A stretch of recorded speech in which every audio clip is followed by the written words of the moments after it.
What's up guys, Sean Nalawani here, SeanNal.com, bodytransformationtruth.com, and today I wanted to discuss one very important principle that natural lifters really should be aware of and understand. I did touch on this in a previous video, but I wanted to expand on the concept a little bit here, and that is the law of diminishing returns that you'll experience as you progress from 1 year of training to the next. In other words, it's the simple fact that the longer you've been properly training and the more muscle you've gained, the more your rate of muscle growth will naturally slow down and the longer it will take to continue building additional muscle. Remember that your body doesn't actually want to hold on to all of this excess muscle that you're trying to build. Muscle requires a lot of energy and resources to build and maintain, and so your body has genetic limits in place to prevent you from gaining too much.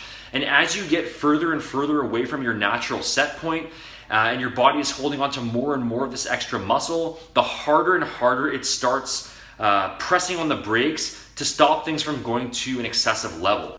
So it's not going to be a linear process where since you gain, say, 15 pounds of muscle mass in the first year, that you should then expect to gain 15 more pounds in the second year and another 15 in the third year. It's not going to work that way. And expecting that it is going to work that way is not only going to set you up for disappointment, obviously, but it can actually be directly counterproductive to your results. And that's because if you're expecting to just continue replicating your rate of muscle growth from all the previous periods up to this point, because you think that the process is supposed to be a straight line, but then the scale isn't going up in the way you expected, or you're not seeing visible gains in the way you expected, it makes you liable to start pushing the envelope with your training and your diet in a way that can actually have real negative consequences. Getting carried away in the gym in terms of volume and intensity is one possibility which could lead to injury, but the other more common one is that you'll go overboard on your food intake trying to maintain that linear rate of muscle gain, and you'll end up putting on an excessive amount of fat as a result. You'll think you're putting on muscle, but the actual ratio of muscle to fat gain will be far less than ideal, let's say. And this is something that happened to me personally as a beginner/intermediate, because I just didn't understand this concept and I way overestimated how much muscle I was actually capable of building within a certain time frame. So I was literally just stuffing myself with food all day long, thinking that I was supposed to just keep building more and more muscle at the same pace all the way through.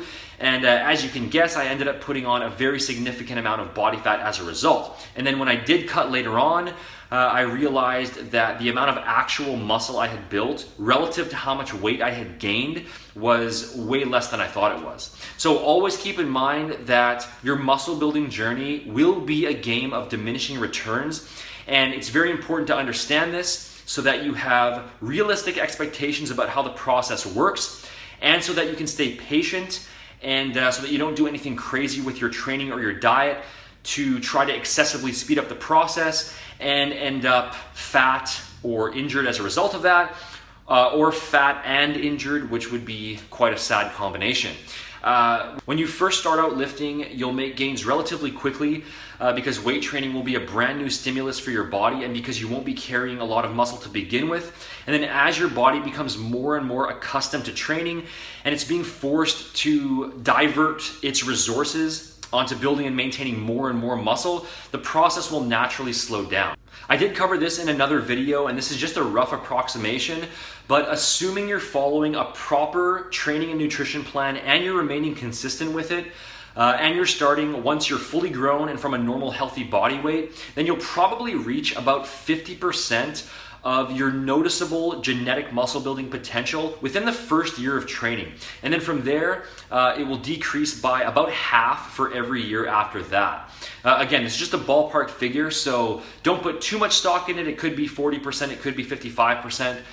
No one can say for sure, but when you consider that most natural lifters will max out the vast majority of the total noticeable muscle mass their body is capable of building within about 3 to 5 years of proper training and nutrition, that would be a reasonable guideline to go by.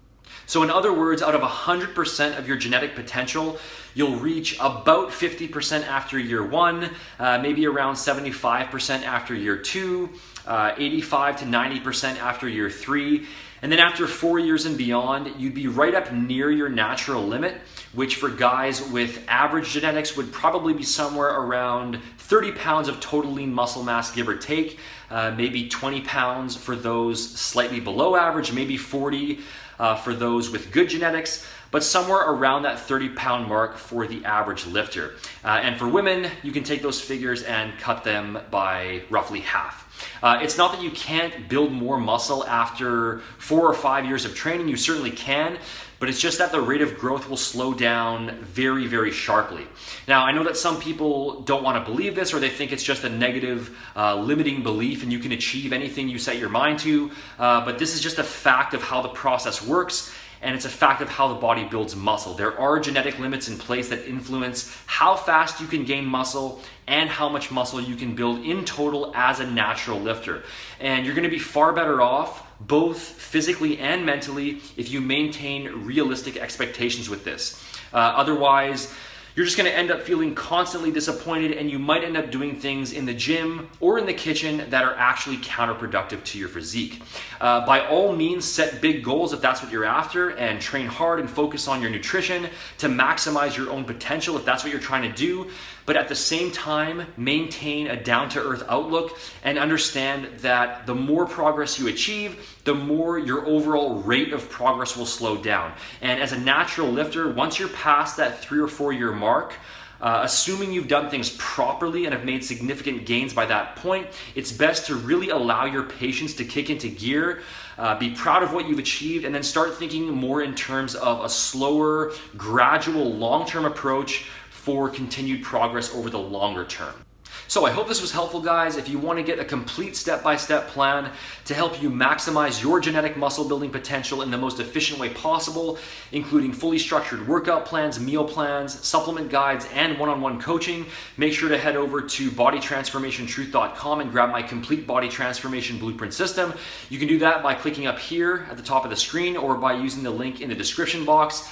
If you enjoyed the video, as always, make sure to hit the like button, leave a comment, and subscribe to stay up to date on future videos. You can also check out my official blog over at seannell.com for all of my latest updates, and you can follow me on social media here if you aren't already. Thanks for watching, guys, and I'll see you in the next video.